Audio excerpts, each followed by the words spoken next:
How does he breathe in this thing? Ugh. Hello, everybody. I'm Zach the Movie Fan. And as you could probably tell from my entrance, it's October. I love Halloween. Well, both the original movie, but the actual holiday itself. Like a lot of people, Christmas and Halloween are two of my favorite holidays. So I was thinking of what to do this October. What to really do to celebrate the occasion. And I think I've come up with an idea. So when it comes to remakes, I have tackled, I believe, 2 on my channel. Hell, I started this channel by talking about a remake, the Disney's live-action remake of Pinocchio. However, if I'm going to be completely honest, a lot of the 2 remakes I've looked at, Pinocchio and The Wolfman, are, in my opinion, small potatoes. Those movies have their issues, but there have obviously been far worse remakes so bad that it makes Pinocchio and The Wolfman look like John Carpenter's The Thing and The Blob. And that's what we're going to focus on this Halloween season.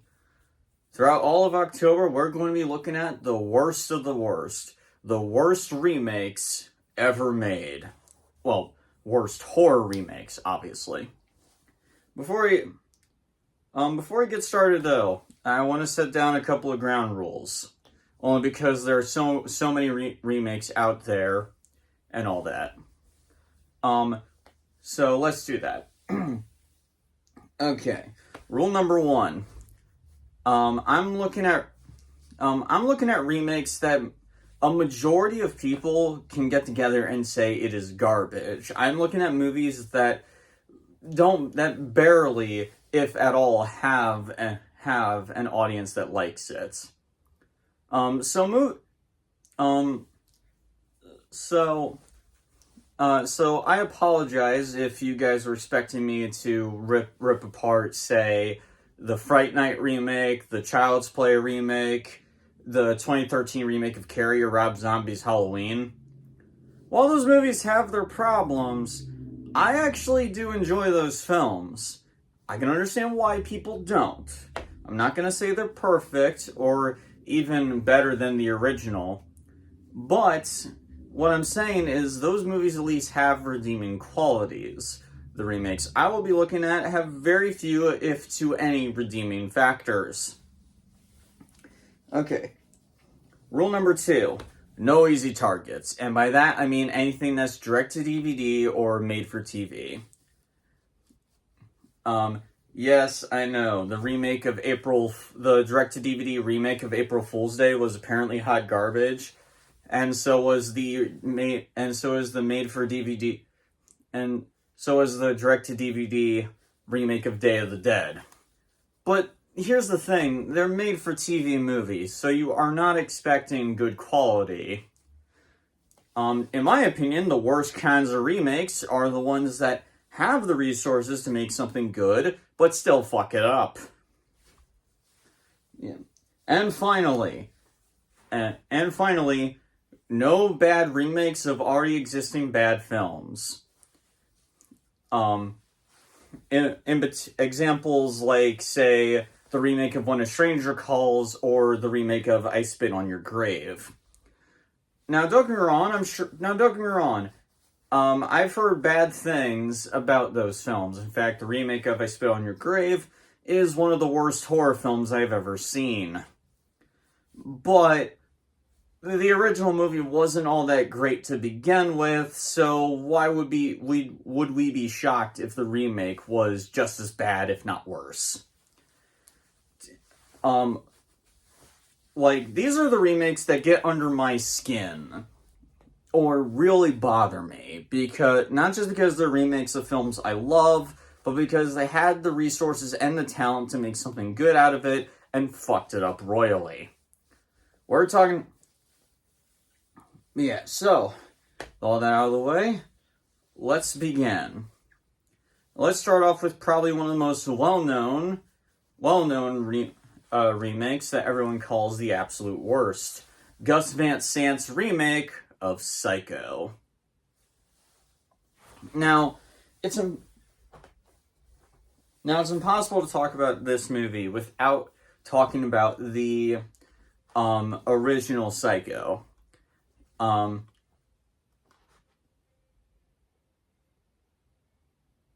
That's just my grandmother, ignored that. Anyway, the original Psycho from 1960. I love the shit out of this movie. Alfred Hitchcock's Psycho is one of my favorite horror films. I first saw this, I think, back when I was in, I can't remember if it was middle school or high school, but the moment I saw it, I loved the shit out of it. I love the hell out of this movie so much. Like, the acting, superb, especially from Anthony Perkins. The soundtrack by Bernard Herrmann, incredible. Easily one of my favorite horror movie scores of all time. The characters, incredibly likable. The only real negative thing you could say about the original film is that it's not scary by today's standards, but that's really about it. The original Psycho is a fantastic film. And I'm the kind of person where even if a horror movie doesn't scare me, I will like it if it's good. And the original Psycho is really damn good. But yeah. So fast forward many years later, 1998, director Gus Van Sant, who you may remember for Good Will Hunting, decided to direct a remake of Psycho. And it's gone down in history as one of the worst remakes of all time. In fact, if you go on to WatchMojo.com's top 10 worst horror remakes list, there's a very high chance that, if I recall, Gus Van Sant's remake of Psycho was at number 1. Many people have already raked this movie over the coals. So let's see why that is. Yeah. The remake of Psycho, to its credit, has pretty much the exact same plot as the original. Oh, also, spoilers. In order to talk about this remake, I will have to talk about spoilers from the original Psycho. So if you haven't seen the original Psycho, and don't want to be spoiled, turn the video off right here. Okay? Go watch the original Psycho if you haven't already. It's a fucking fantastic movie. Okay. Let's begin. Much like the original, the remake focuses on Marion Crane, who in the remake is played by Anne Heche. Who, rest in peace, by the way.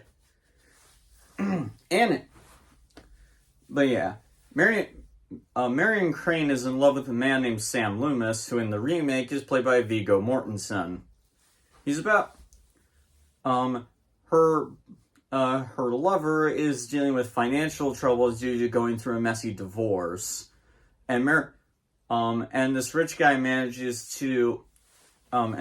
comes into the bank and gives Marion a shit ton of money, and she tries to run off with the money to give it to Sam to help him with his financial troubles.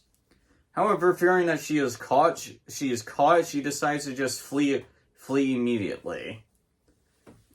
While making her way towards Sam, she stumbles upon a bizarre motel called the Bates Motel, owned by a man named Norman Bates, who in the remake is played by Vince Vaughn. We will get to that.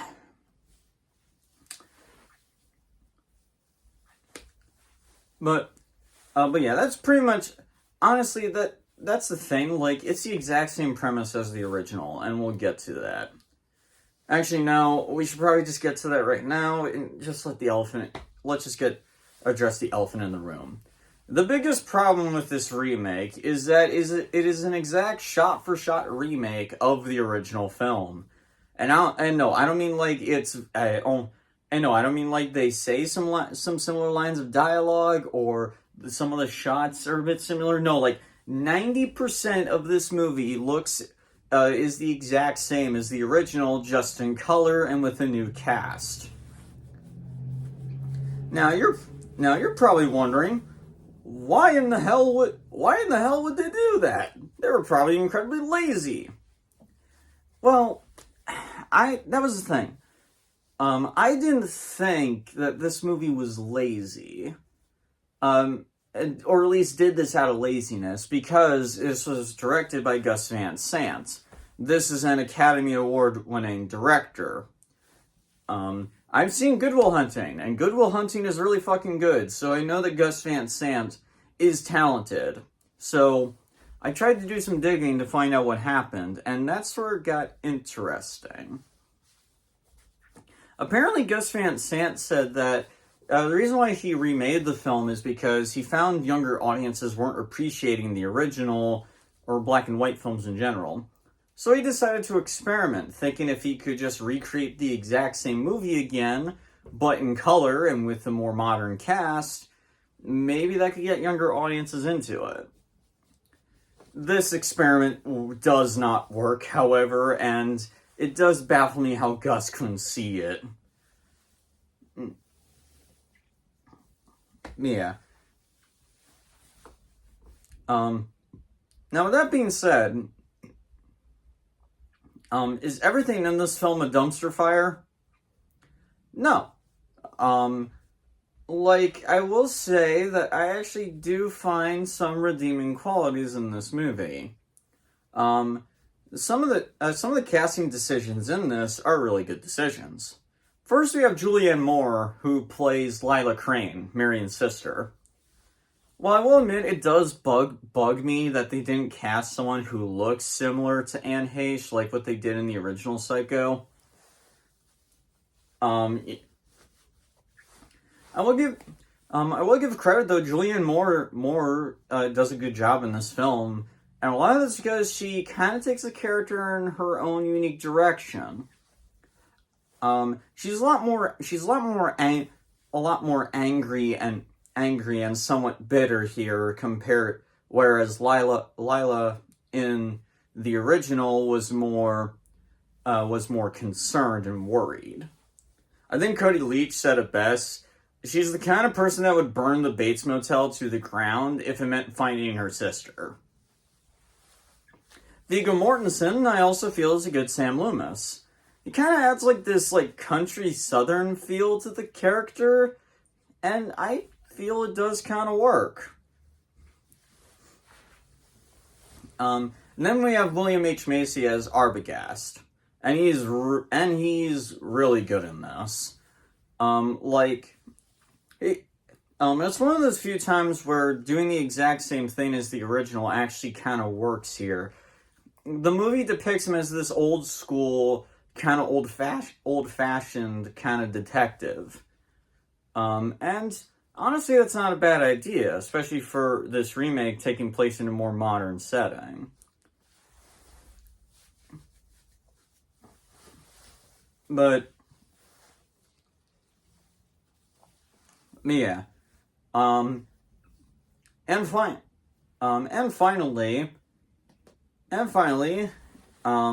I will admit, I do have a little bit of respect for Gus Van Sant anyway, because he clearly has respect for the original film. I mean, like I said, he literally just made this because he felt younger people weren't appreciating the original, and I can respect that. It always pisses me off when younger people don't appreciate older movies. I know that, they're young, and young people do stupid shit, but come on, you have to show respect to really important films, and the original Psycho is a very important film to cinema. It's it's the same reason why people got so pissed at Rachel Zegler for dissing the original Snow White. It doesn't matter if it hasn't aged the best. The original Snow White and the Seven Dwarfs is a very important film to film history. So when you say, and so Gus Van Sant's intentions, I will admit, I can understand. I obviously think the way he went about it was the wrong way, but at least his intentions were good. But at the end of the day, it really does not matter. I can give all the excuses, but it doesn't change the fact that this remake is obviously not very good. Where do I even start with this? Okay. Let's start off with the other cast members in this. The three actors I mentioned, William H. Macy, Viggo Mortensen, and Julianne Moore, while they do good in their respective roles, the main leads, however, is the total opposite. Anne Heche plays Marion Crane, and she just does not work for this role. And I think a lot of it is because of like the way she's dressed, if that makes sense. Like, the original Marion was a woman who seemed very proper. She was a very proper woman who mostly followed the rules, who was doing this very illegal thing by stealing this money. And honestly, you could tell by watching Janet Leigh's performance in the original. She comes off as someone who is usually panicked and just kind of trying to think up a plan as she goes. But Anne Heche, I don't know if it's like the way she's dressed or her attitude, but she kind of comes off more like the kind of person that likes getting into trouble. Not the kind of person who usually follows the rules. And this wouldn't be a problem. In fact, it actually would be an interesting change if they actually went further with that. But this movie uses the exact same script as the original. And so when you hear this woman say dialogue that doesn't fit her style, it just doesn't come off as believable. I don't blame Anne Heche entirely for this. I just don't think she was a good casting choice. Which, yeah, speaking about bad casting, let's address the other elephant in the room. Vince Vaughn as Norman Bates.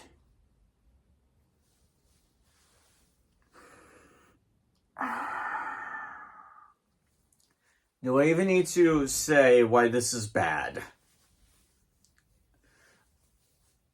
I just don't... Why? Why Vince Vaughn? Why?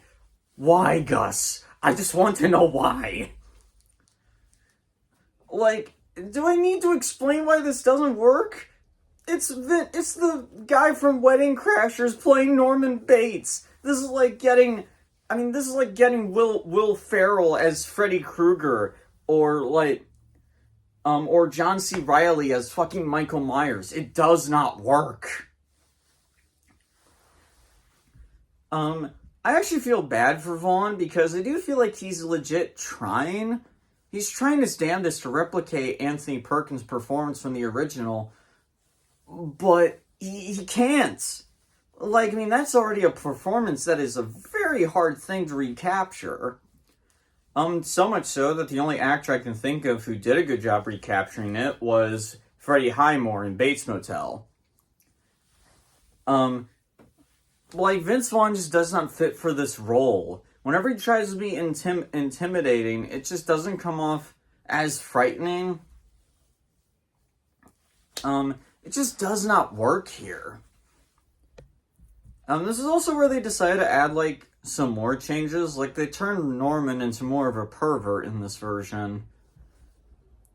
And honestly, like, I think, because I haven't read the Psycho book, but I do recall hearing that Norman in the original book is a lot more perverted. So maybe maybe Gus Van Sant threw that in as a reference to the original book, but it doesn't work because he's still written like Anthony Perkins' Norman Bates, like so the dialogue just doesn't really it doesn't fit. Honestly, I think Gus should have just written Norman a lot more like book Norman Bates. But it. These two different directions with the character, they're two very different directions with this character, and they don't correlate well. I just don't understand why Vince Vaughn.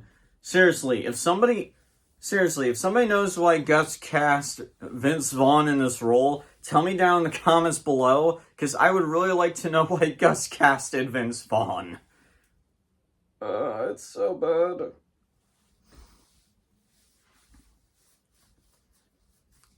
I also think there's a massive problem with it being in color. Like, here's the thing.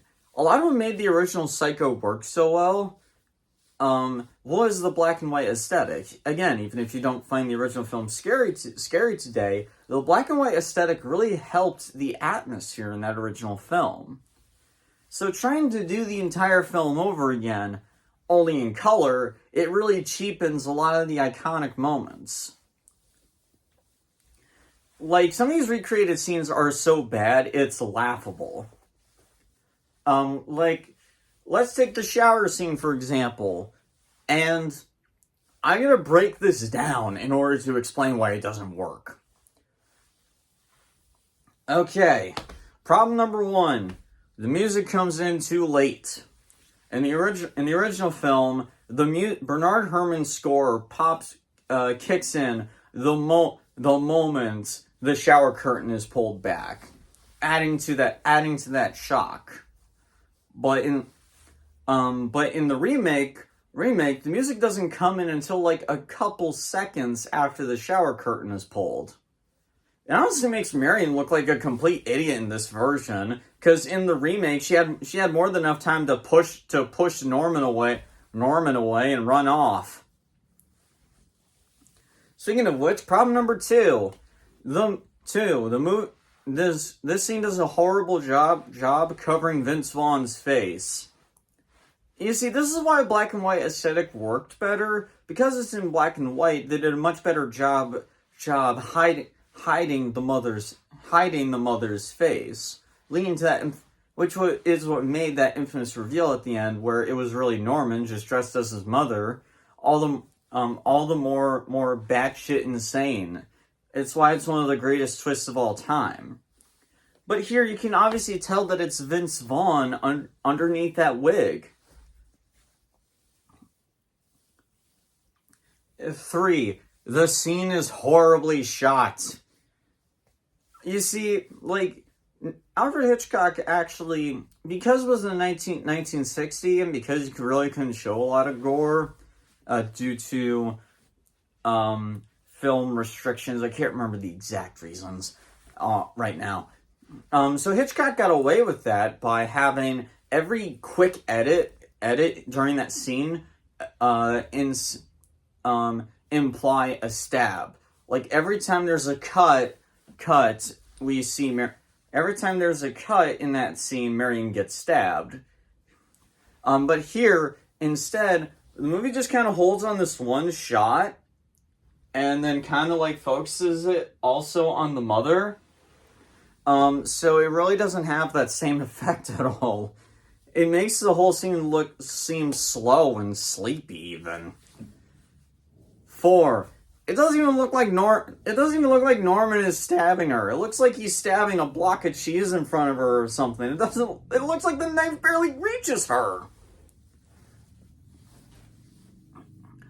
Ugh.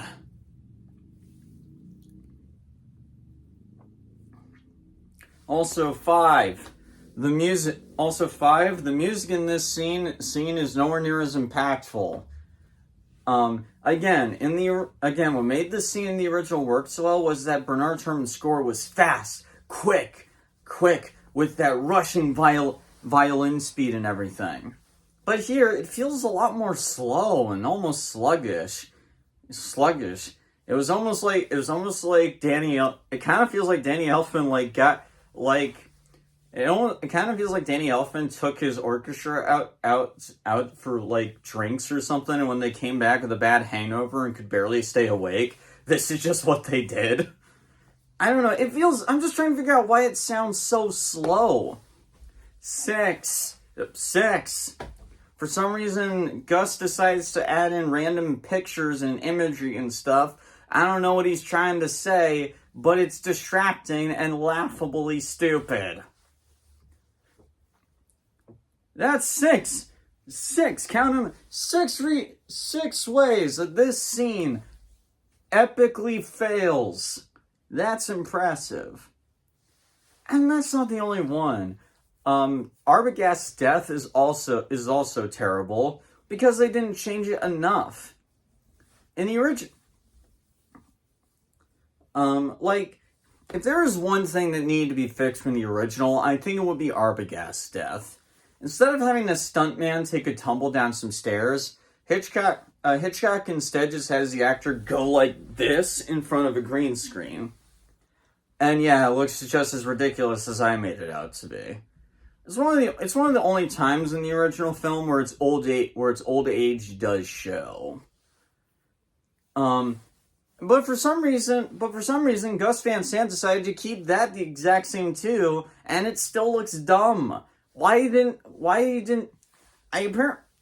remember, I don't know how true this is, but I've watched Andy from Boots to Reboots. I've watched his review of this remake for years. And in the comments, one commenter said, William H. Macy actually offered to stumble down the stairs so it could look realistic, but for some reason Gus Van Sant said no. And why, Gus? These are things that are fine to change. Like even that driving scene with Marion and Sam driving to the Bates Motel, they put it in front. They put a green screen in the back too, and it looks bad. Gus, these are good. These are things that you can change, man.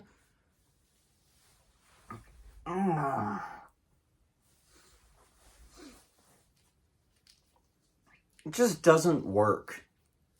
Speaking of which, the dialogue was also not updated, and it makes the film feel really awkward. Because this movie is set in 1998, but the dialogue was written in 1960. It's literally the exact same screenplay as the original. But the original was written in 1960, so you have people in the 90s talking like they're in the 60s, and it's awkward as hell. I just don't... But yeah, the remake of Psycho just isn't good. Despite some good performances, it's mostly just a boring mess because it's just the same as the original again, just nowhere near as good.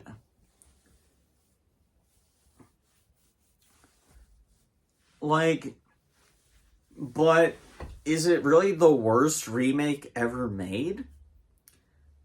Yes and no. Okay, me personally, no. I mean, yeah, this movie's bad. You could even argue it's really bad, but it's more just boring bad. It really comes down to personal preference. Would you rather be pissed off or bored? I honestly would rather be bored. I think being angry is a miserable feeling, but to each their own. But not only that, because the director clearly had respect for the original film, I do at least give it a little bit of leeway there.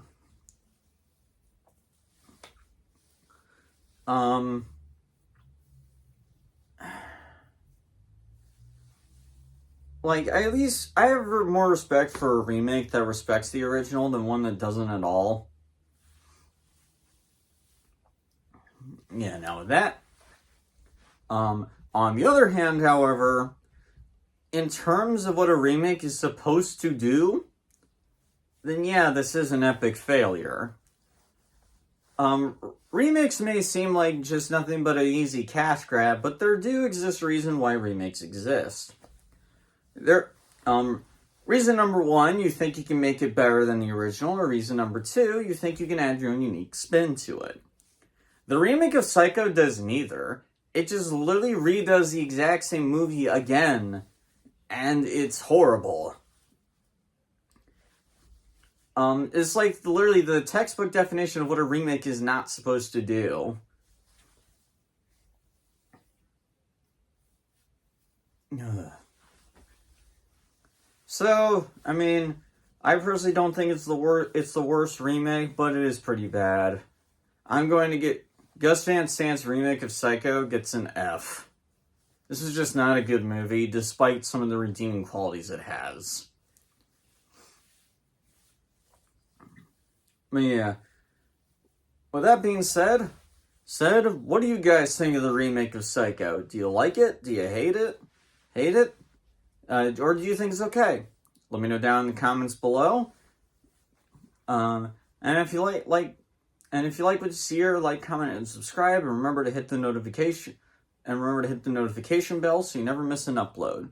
Oh, also, I don't post a lot in the post tab on my channel, but I do post some stuff. I actually did make some recent posts, like 2 polls. One on another rank. What movie series you would like me to rank next? If you want me to do another ranking video, and if you guys want me to change my YouTube channel name, considering I mostly review horror, honestly. But yeah, tune in next week, people. As next week we'll be looking at John Carpenter's remake of The Fog. Until then,